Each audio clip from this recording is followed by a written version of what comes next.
At alam niyo ba, napakadaling magsalita ng hindi maganda kaysa mabuti.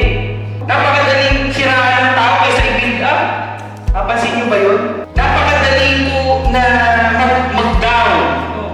Pero minsan, ang hirap-hirap para sa atin na mag-build up. At dito mga kapatid, when it comes to this, kailangan tayo yung maging, sabi natin last time, tayo yung beacon of hope. Ngayon, tayo naman din yung peacemakers.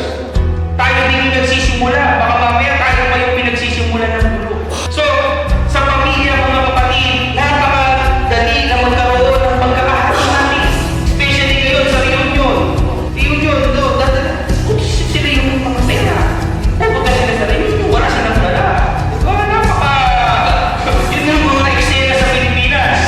Napakadaling magkaroon ng pagkakahati-hati. Pero hindi aside, brothers and sisters, napakadaling magkaroon ng division. Napakadaling magkaroon ng pagkakahati-hati. Pamilya, komunidad, bansa, maging sa ating church.